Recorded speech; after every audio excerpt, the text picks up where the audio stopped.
ఏం పేరే కాక నీ పేరు? నా పేరు వెంకన్న. ఇప్పుడు మీ లోకల్ ఎమ్మెల్యే ఎవరు?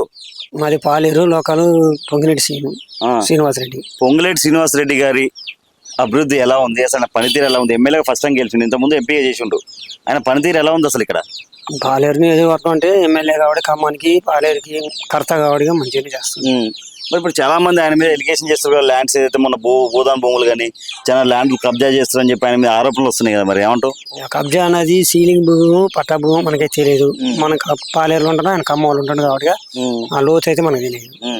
ఇప్పుడు రేవంత్ రెడ్డి ప్రభుత్వం వచ్చినాక 6 గ్యారెంటీలు ఏవైతే ఉన్నాయో 2000 ఉన్న పెన్షన్ 4000 చేస్తున్నారు, ఇంతవరకు చేయలే. అసలు అయిద్దంటవా? అంటే ప్రభుత్వం కేసీఆర్ ఉన్నప్పుడు కొంచెం దేశాన్ని లాజ్ చేసిపోయింది కాబట్టి ఆ అప్పును ఉత్తుకోవడంలో పింఛన్ ఇస్తా అన్నాడు కాబట్టి 2 సంవత్సరాలు నడిచింది. కేసీఆర్ లాజ్ చేసిపోయిందా? కేసీఆర్ లాజ్ చేసిపోయింది.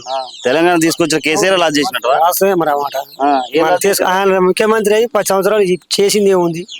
ఈయన ముఖ్యమంత్రి చేయాల్సింది ఏం చేసింది అనేది ఇప్పుడు మీరు అడుగుతున్నారు, నేను చెప్తాను. చెప్పు. అంతే కదా మీరు అనేది. ఆయన చేసింది ఏముంది? తెలంగాణ అన్నాడు, తెలంగాణ అన్నాడు. ఒక కుటుంబంలో 3 ఎమ్మెల్యేలు ఆయనకి. 3 ఎమ్మెల్యేలు, కొడుకు, బిడ్డ, అల్లుడు, అందరు 3 ఎమ్మెల్యేలు. మంత్రి 4 అయిపోయినాయి. పొంగిరెడ్డి సీన్ వచ్చిండు, రేవంత్ రెడ్డి అన్న వచ్చిండు. వాస్తవమే కాదంటలే, అందరు అభిమానంతో వేసిరు. కేసీఆర్ వేసిరు, ఎమ్మెల్యే పార్టీలో వేసిరు, సిపిఎం అన్ని రకాల 3-4 రకాల పార్టీలో వేసిరు. ఎందుకు? వ్యక్తి మంచోడు కాబట్టి వేసిరు, అంతే. ఇప్పుడు కేసీఆర్ ఇట్లా 3-4 అని చెప్పి మీరు అంటారు కదా, వాళ్ళు ఎమ్మెల్యేలుగా నిలబడి క్యాండిడేట్ నిలబడి కష్టపడి ప్రజల ఓట్లు వేస్తే ఎమ్మెల్యేలు అయ్యారు. మరి ఇప్పుడు రేవంత్ రెడ్డి వాళ్ళ ఇంట్లో అన్నదమ్ములు ఒక జడ్పీటీస్ కాదు, ఒక కార్పొరేటర్ కాదు, ఒక సర్పంచ్ కాదు, వాళ్ళు మరి ఎస్కార్ట్లు పెట్టుకుని మొత్తం ఎక్కడికి భూములు అక్కడ లాక్కుంటారు అని చెప్పి ప్రజలు చెప్తున్నారు. మరి ఎలా చూస్తుంది? వాళ్ళు మంత్రులు ఉన్నారు, ఎస్కార్ట్లు ఇవన్నీ పెద్ద పోలీసు బందోబస్తు ఎందుకు వాళ్ళ అన్నదమ్ములకి? ఎవరికి? రేవంత్ రెడ్డి తమ్ములకి. వాళ్ళకి ఎందుకు ఎస్కార్ట్ ఉంటది? ఎమ్మెల్యే కాబట్టి ఎస్కార్ట్ ఉంటది. వాళ్ళకి ఎందుకు? అది కరెక్ట్ అయింది కాదు. ఎందుకంటే ఒక ఎమ్మెల్యే హోదా ఉన్నానికి ఆయనకు ఉండాలి. వాస్తవంగా మనం అనుకోవడానికైనా, అనడానికైనా, వినడానికైనా. ఈయనకు అనేది ఒక్కరికి ఎమ్మెల్యే కాబట్టి పానికి హానికరం ఉంటది కాబట్టి ఈయనకు ఉండాలి ఎస్కార్ట్. వాళ్ళందరికీ ఎందుకు ఉంటది?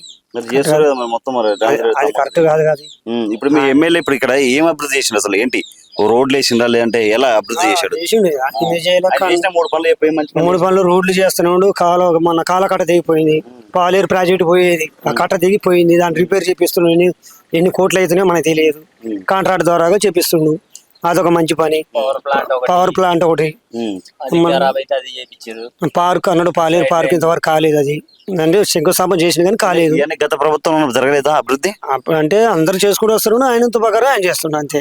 ఆయన చేసిండా అనేది కాకుండా ఆయన చేసిండు, ఎమ్మెల్యేగా ఉండి ఈయన చేసిండు, సామాన్య చంద్రశేఖర్ చేసిండు, వైఎస్ రాజశేఖర రెడ్డి చేసిండు. అందరూ మంత్రులు చేస్తారు, ఈ మైత్రి కూడా చేసుకుంటూ వస్తారు. మీ ఖమ్మం నియోజకవర్గం, మీ ఖమ్మం డిస్టిక్ కి 3 మినిస్టర్లు ఉన్నారు, పొంగులేటి, బట్టి విక్రమార్క ప్లస్ తుమ్మల. మరి 3 కలిపి ఏదైతే ఎలుగుమట్ల భూదాం భూములు ఉందో దాని మీద కన్నేసా భూదాం భూముల ల్యాండ్ ఏదైతే ఉందో ఆ ఇళ్లను కూలగొట్టడం జరిగింది అన్నారు. మరి ఎలా చూస్తుంది? అంటే జరిగింది కూలగొట్టడం అనేది మనకి కూలగొట్టుడు అంటే దానికి సీలింగ్ భూమి తోటి కూలగొట్టిరా, వ్యక్తిగతంగా కూలగొట్టిరా? కొనుక్కున్నారు కదా, కొనుక్కుని పట్టాయిన భూములే కదా అవన్నీ. పట్టాయిన భూములు అంటే మనం దాంట్లో ఏముందో మనకి చెప్పలేము అన్న, మనకి తెలియదు కదా. మనం ఇక్కడ ఉన్నాం, ఆయన కన్నుబడ్డది, ఆయన కొడుకు కన్నుబడ్డది అంటారు. వాళ్ళు ఏం మాట్లాడుకుంటారో మనకైతే మనకి వినపడలే కదా. మానవ సమాజంలో ఉన్నాం కాబట్టి మనకి తెలిసింది, మనకి చెవున పడితే ఈ చెవితో చెప్తాను, ఇంటాను, ఈ చెవితో చెప్తాను. ఇప్పుడు ఏం చెప్తారు శ్రీనివాసరెడ్డి గురించి, పొంగులేటి గురించి? మంచిగానే ఉంది సార్. అంటే ఏం మంచి చేశారు?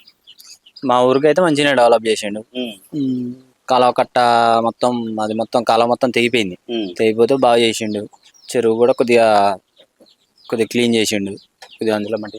మళ్ళా ఇప్పుడు మనకు కాపాడుతూనే ఉంది సెంటర్ డివైడర్, మళ్ళా ప్లస్ అవతల సైడ్ కాలువ, యువతల సైడ్ కాలువ, రోడ్డు జరుగుతూనే ఉంది. వర్క్ మంచిగా ఉంది. ఊరికైతే సెంట్రల్ లైటింగ్ మంచిగా చేస్తుంది. ఇప్పుడు నెక్స్ట్ టైం మళ్ళీ పొంగులేటి శ్రీనివాసరెడ్డి గెలిచే అవకాశం ఉందా? 100% గెలుస్తాడు. మళ్ళీ వస్తాను గ్యారంటీ. పేరు నేమ్తో సహా హామీ ఇచ్చేత. పాలేరు అడ్డ అంటే కాంగ్రెస్ అడ్డ, పాలేరు గడ్డ అంటే కాంగ్రెస్ అడ్డ. అది ఖచ్చితంగా ఎవరు నిలబడ్డా కాంగ్రెస్ గెలవాల్సిందే. అది